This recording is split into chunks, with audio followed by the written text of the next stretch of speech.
아저씨 우산 좀 씌워줄래? 왜 늦어서. 여서 등교하던 여자가 다 죽어가는 채로 발견됐어요.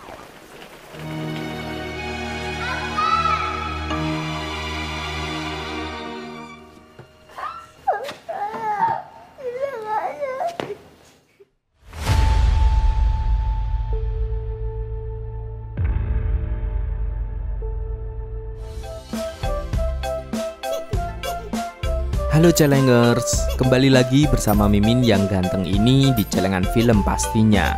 Ada yang menarik nih, kalian bisa banget sawer Mimin di fitur Super Thanks.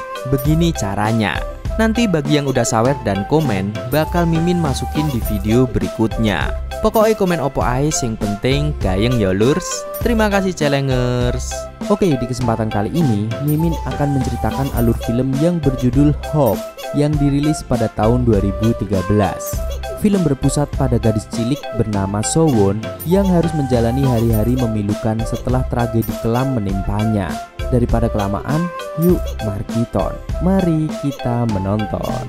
Berlatar di sebuah kompleks, hiduplah sepasang suami istri dengan kondisi ekonomi pas-pasan, atau bisa kita bilang sederhana. Selagi sang istri mengelola warung di rumah, suaminya bekerja di pabrik. Mereka mempunyai anak perempuan yang masih kecil bernama Sowon. Usianya masih 8 tahun, ia tidak terlalu akrab dengan teman-teman di sekolahnya. Namun Sowon justru dekat dengan anak cowok bernama Yongsuk. Meskipun ya kedekatan itu lebih mirip Tom and Jerry. Yongsuk tinggal di kompleks yang sama dengan Sowon dan seringkali mampir ke warung ibu Sowon.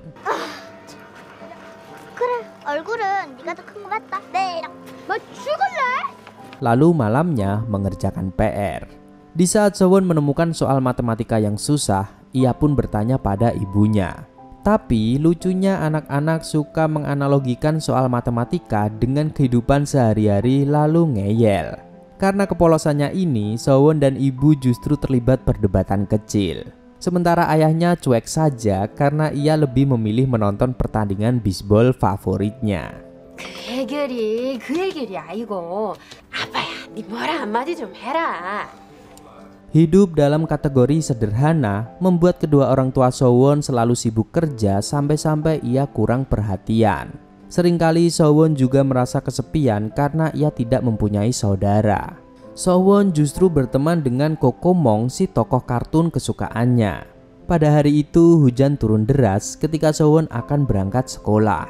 Sebenarnya Yongsuk ingin mengajaknya berangkat bersama, tapi ia merasa gengsi sehingga pergi duluan.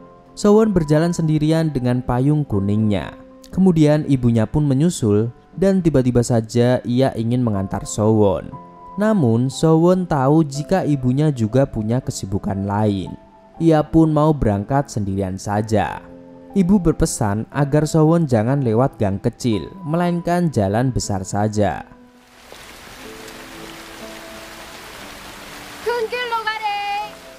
Di kejauhan tanpa disadari ada pria misterius yang mengintai anak-anak. Tapi Yongsuk berhenti sebentar setelah melihat pria misterius itu melintas. Pria itu berkeliaran lalu mencegat Sowon. 아저씨 우산 좀 씌워줄래? 왜 늦어서. Dan sebuah kejadian tragis menimpa Sowon karena perbuatan biadab pria itu.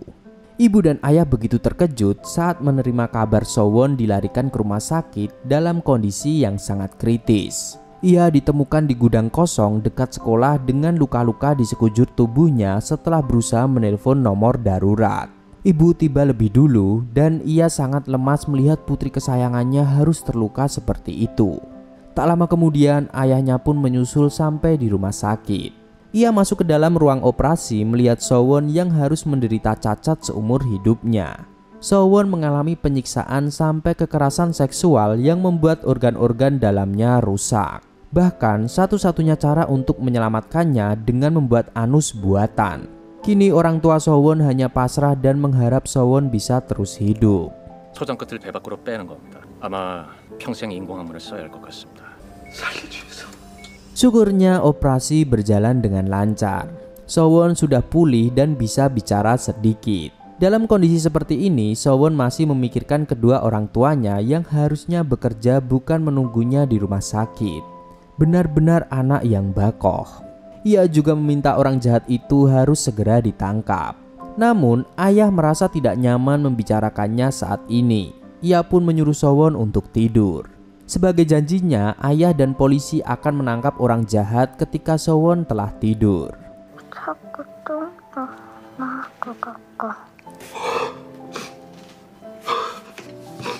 Beberapa saat kemudian, seorang poluan mengabari jika sudah ada kandidat tersangka yang ditemukan dari penelusuran sidik jari.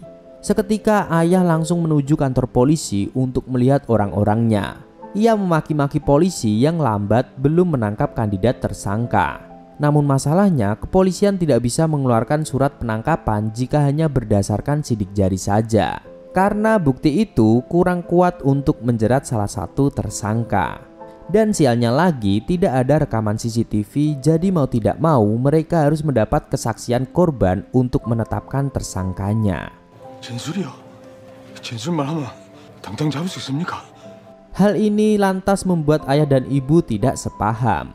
Meski merasa dilema, ayah mau orang jahat itu ditangkap seperti permintaan Sowon. Namun ibu lebih mengutamakan kondisi psikologis Sowon. Di saat bersamaan, ia pun ditawari bantuan psikolog yang membantu korban-korban kekerasan seksual. 3 hari kemudian, setelah mengalami pergejolakan batin, ayah mengizinkan Sowon merekam video kesaksian ditemani psikolog.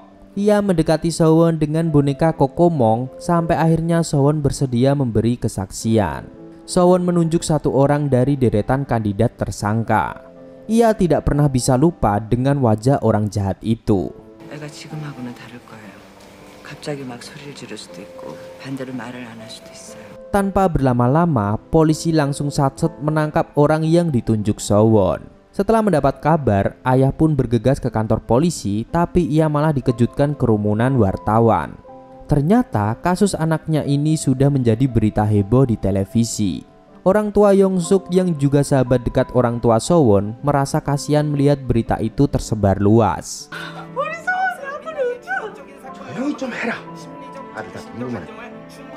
Bahkan kini orang-orang di rumah sakit jadi penasaran dengan Sowon. Hal ini lantas membuat ibu dan ayah sangat tidak nyaman dan mereka melarikan Sowon ke ruang yang aman.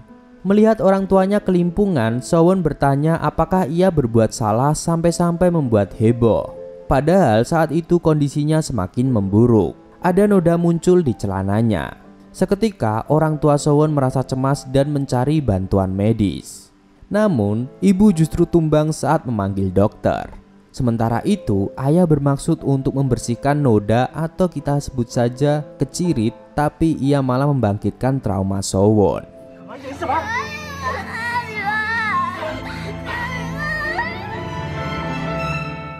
Beralih dari Sowon, ayah menjenguk ibu yang kini juga menjadi pasien. Tak disangka ternyata ibu sedang hamil 5 bulan. Selama itu juga ayah tidak menyadarinya. Di sisi lain, Sowon kini ketakutan dengan ayahnya sendiri karena kejadian tadi. Bahkan ia tidak mau menampakkan wajahnya di depan ayahnya. Keadaan ini membuat pikiran ayah hampir meledak. Apalagi ia juga tidak punya uang untuk melunasi tagihan rumah sakit. Untungnya saja ayah Yongsuk mau memberinya pinjaman uang dari tabungan rahasianya. 내가 우리 마누라 몰래 들어놓은 적금이 하나 있거든. 그거 네 갖다 써도 된다. Keesokan harinya, ibu Yongsuk mengunjungi ibu di rumah sakit. Ia membawakan banyak makanan dan berusaha menghibur sahabatnya ini. Dan tak diduga, ibu Yongsuk sudah 10 kali ke rumah sakit, tapi baru kali ini berani menemui ibu Sowon. 네 10번도 더 넘게 왔다가 멀리서 보기만 하고 갔다 이가. Sementara itu, ayah hadir di persidangan. Di sana tampak tersangka yang menyangkal sudah melakukan perbuatan keji.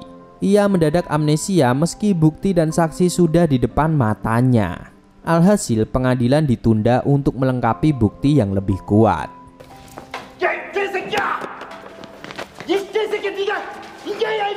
Di rumah sakit, Kokomong dan teman-temannya berjoget riang menghibur Sowon. Mereka berhasil membuat Sowon tersenyum meski harus menahan engap setengah mati. Rupanya ada ibu dan ibu Yongsuk di dalam sana. Menghadirkan tokoh kartun favorit berhasil membuat Sowon sumringah. Meskipun ada kostum-kostum yang harus dibayar. Saat jasa penyewa kostum akan pergi, ayah meminta diskon sewa kostum untuk seminggu. Tapi ia malah mendapat satu kostum gratis yang sudah tidak lagi terpakai. Semakin hari, ibu mulai terbuka dengan psikolog. Pada awalnya ia menentang keras karena ia mengira bisa menghadapi ini sendirian. Ibu pun baru tahu jika ternyata psikolog pernah berada di posisinya saat ini. Bedanya, anak psikolog memilih bunuh diri. Lalu sebagai seorang ibu, ia ikutan bunuh diri namun masih selamat.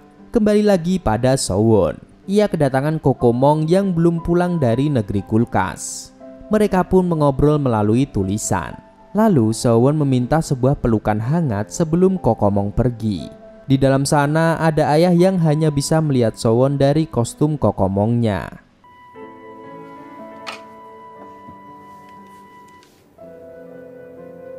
Hari demi hari telah berlalu.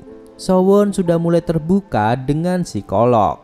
Ia mengatakan ketakutannya tidak bisa sekolah lagi. Lalu ibunya akan melahirkan dan mencintai adiknya yang tidak cacat. Sementara itu, Yongsuk merasa kesepian tanpa adanya Sowon yang biasa usil seperti Jerry. Lalu di sisi lain, ayah Yongsuk mengumpulkan donasi dari teman-teman pabriknya untuk membantu keuangan ayah Sowon. Keadaan ini memang berat untuk siapapun, baik itu ibu, ayah, terutama si Sowon.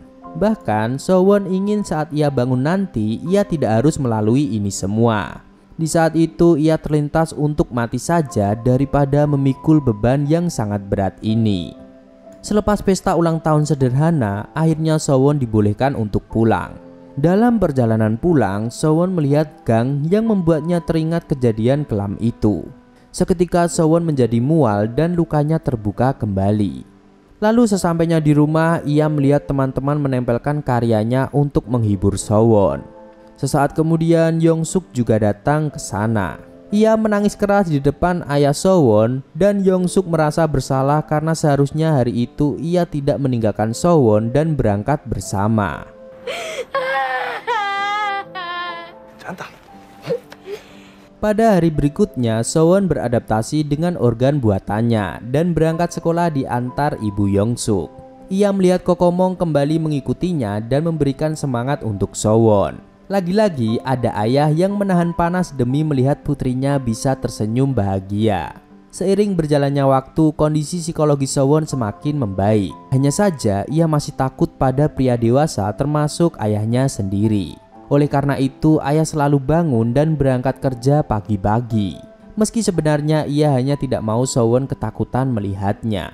Padahal ayah selalu ada di balik kostum Kokomong memberikan semangat agar Sowon bisa melalui hari-hari yang berat.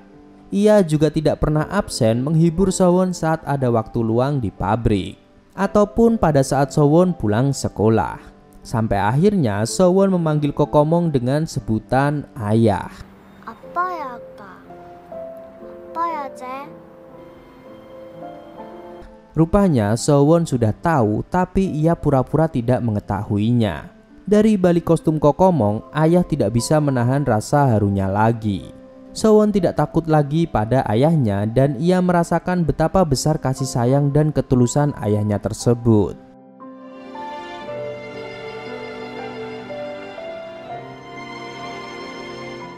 Sementara itu, penjahat Sowon belum juga dihukum karena mengaku tidak ingat apapun setelah mabuk parah. Ia mengajukan petisi supaya orang laknat sepertinya bisa bebas. Bahkan tanpa rasa malu, ia akan menyuap ayah selepas ia keluar dari tahanan. Hal itu membuat kemarahan ayah Sowon pun meluap. 언젠가는 나갑니다.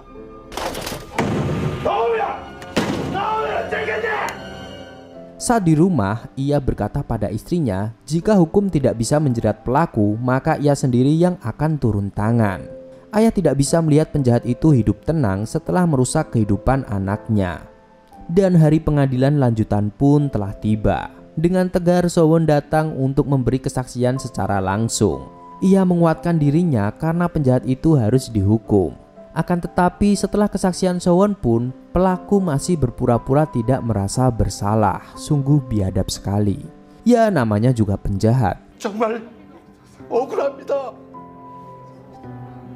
Lalu di akhir persidangan, hakim menjatuhkan vonis 12 tahun penjara pada pelaku karena ia melakukan itu dalam keadaan mabuk. Hal ini membuat kemarahan publik tersulut. Bagaimana mungkin hakim menurunkan hukuman hanya karena pelaku sedang mabuk? Di saat keadaan mulai tidak terkendali, ayah nyaris menghantam kepala pelaku. Namun So-won lebih dulu mencegahnya.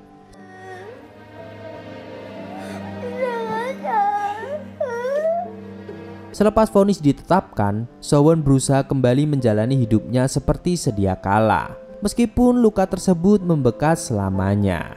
Selain itu, adik So-won akhirnya lahir dan diberi nama Happy. So-won sangat menyayangi adiknya tersebut dan ia menganggap Happy anugerah dari Tuhan. Pak Camat makan tomat dan film pun tamat.